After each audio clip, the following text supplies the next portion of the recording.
All right, guys. So I've been very annoyed lately with how the media talks about the COVID vaccine. I think it's really, really irresponsible. And I think some freakishly high percentage of the population just reads the headline on stuff. And so you have to make sure the headline is as accurate as possible on issues involving the vaccine, because it's very serious. So let me just give you a few examples here. The Hill says, Pfizer vaccine less effective against Delta variant. Okay, I don't think that's a good way of discussing it. I think that's very bad. The Wall Street Journal says, data from Israel shows Pfizer's vaccine protected 64% of inoculated people during an outbreak of the Delta variant, down from 94% before, but retains its potency to prevent severe illness. Okay, so again, I don't like this one because that last line, but retains its potency to prevent severe illness, that actually is the bigger story. And I'm going to make the case to you here that the way they talk about the vaccines across virtually all of the media is wrong. When they cite the 64% number, that is wildly misleading. So I don't want you to take my word for it, although we will come back and talk about it. What I want to do here is show you the best breakdown of how the vaccines work and how effective they really are that I've ever seen. So this is a segment from Vox. This is a good example of how to responsibly talk about the vaccines in a more accurate way that isn't misleading. Take a look and then we'll discuss. This is the new one-dose COVID-19 vaccine from Johnson & Johnson. In early March, more than 6,000 doses were supposed to be shipped to the city of Detroit, Michigan. But the mayor said, no thanks. Moderna and Pfizer are the best, and I am going to do everything I can to make sure the residents of the city of Detroit get the best. He was referring to these numbers, the vaccine's efficacy rates. The vaccines from Pfizer, BioNTech, and Moderna have super high efficacy rates, 95 and 94%. But Johnson & Johnson, just 66. And if you only look at these numbers, it's natural to think that these vaccines are worse than these. But that assumption is wrong. These numbers are arguably not even the most important measure of how effective these vaccines are. To understand what is, you first have to understand what vaccines are even supposed to do. A vaccine's efficacy rate is calculated in large clinical trials, when the vaccine is tested on tens of thousands of people. Those people are broken into two groups. Half get the vaccine and half get a placebo. Then they're sent out to live their lives while scientists monitor whether or not they get COVID-19 over several months. In the trial for Pfizer-BioNTech, for example, there were 43,000 participants. In the end, 170 people were infected with COVID-19. And how those people fall into each of these groups determines a vaccine's efficacy. If the 170 were evenly split, that would mean you're just as likely to get sick with the vaccine as without it, so it would have a 0% efficacy. If all 170 were in the placebo group and 0 people who got the vaccine were sick, the vaccine would have an efficacy of 100%. With this particular trial, there were 162 in the placebo group and just 8 in the vaccine group. It means those who had the vaccine were 95% less likely to get COVID-19. The vaccine had a 95% efficacy. Now, this doesn't mean if 100 people are vaccinated, 5 of them will get sick. Instead, that 95% number applies to the individual. So each vaccinated person is 95% less likely than a person without a vaccine to get sick each time they're exposed to COVID-19. And every vaccine's efficacy rate is calculated in the same way. But each vaccine's trial might be done in very different circumstances. So one of the biggest considerations here when we look at these numbers is the timing in which these clinical trials were performed. This is the number of daily COVID-19 cases in the U.S. since the pandemic began. The Moderna trial was done completely in the U.S., here in the summer. The Pfizer-BioNTech trial was primarily based in the U.S. too, and at the same time.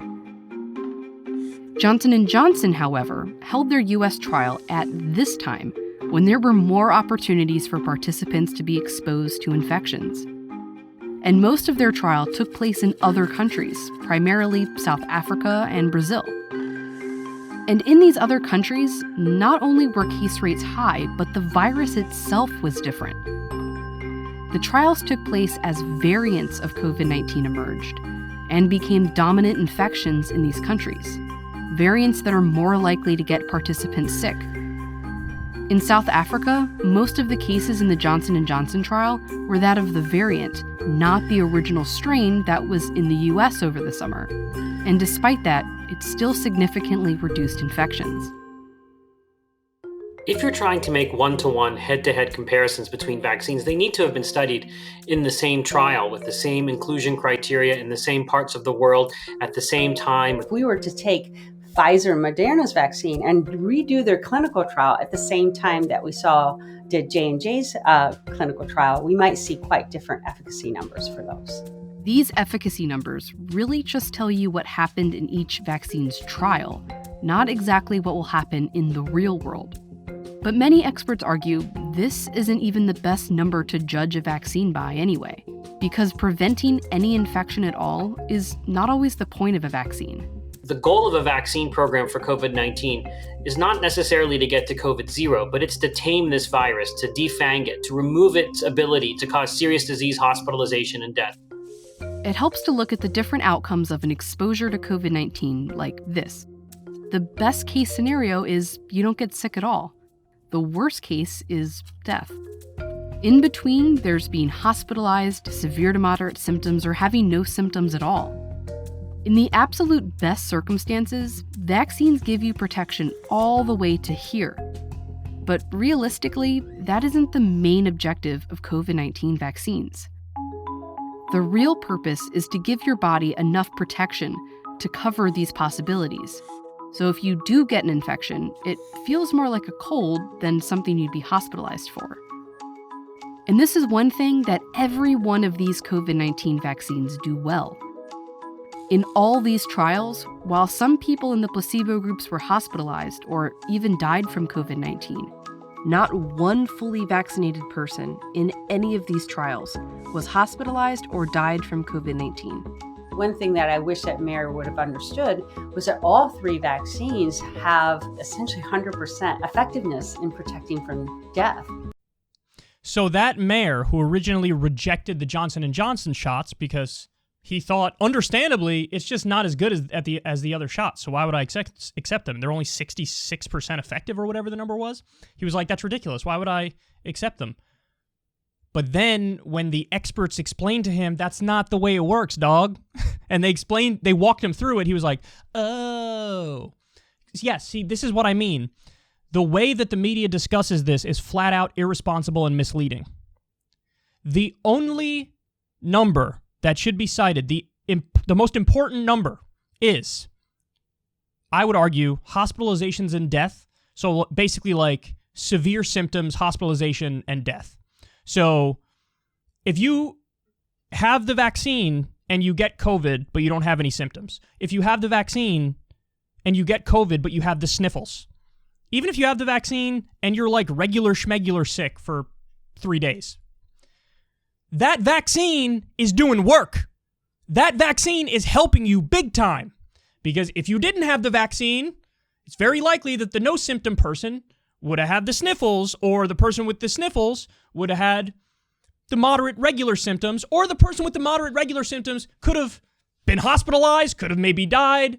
So in other words, the vaccine is still doing work in those instances, but it just doesn't count in their favor. The only number that should be cited is the protection against hospitalization and death, or the protection against severe symptoms and death. That's the only relevant number, in my opinion. In my opinion, okay? Is as long as it's preventing severe symptoms and death, it's fucking working. It's working really well. And so then here's the question. How effective is it in this study? It was 97% effective, 97% effective against the original COVID variant. And now it dropped a whopping 3% to 94% effective. So it's 94% effective against hospitalization and death. So it's 94% effective against severe symptoms and worse. So if you have it, it helps colossally. Guys, I don't even know why they even bothered coming out with the numbers the way they do, because I think it's incredibly misleading. But credit to this mayor, because as soon as it was explained to him, he was like, oh. So that, by the way, that's why they approved the Johnson & Johnson shot. They approved it because they don't look at that 66% number. They look at how is it at preventing hospitalizations and death. And in the trial, it was 100% effective. All of the original trials of the vaccines were 100% effective against hospitalization and death, which is why they were all approved. Even the AstraZeneca one, 100% effective. Even if I think the Russian one, 100% effective against hospitalization and death in the trials. Now, by the way, you might be thinking now, well, wait, hold on. There have been some stories of people who were fully vaccinated and then were hospitalized and died. And that's correct. But that is so rare. So rare. So anyway, I needed to do this segment because it's really been driving me crazy, seeing them cite this 60 whatever percent number against the Delta variant. And when we saw the original 66% effective of the Johnson & Johnson. As soon as I researched it and learned more, I was like, that's so misleading. They shouldn't even be saying it. Because that, guess what happens? That leads to more vaccine hesitancy. That's what that does. It leads to more vaccine hesitancy. So, I felt compelled like I had to do this segment because even if they're more explicit in the articles, the headlines are actually really important. And anything that's really undermining the efficacy, I think, is total bullshit. And a lot of these things are either inadvertently or on purpose undermining the efficacy and making people more hesitant when now's the time where it should be the exact opposite. You know, people should really be encouraged and incentivized to go do the right thing so we all get the herd immunity and we could fight back against the next spike. And by the way, there is another spike going on right now. It's mostly happening in unvaccinated areas. Article came out yesterday. 100% of the people who died in Maryland last month were all unvaccinated. So, they're the facts. You do with them what you will.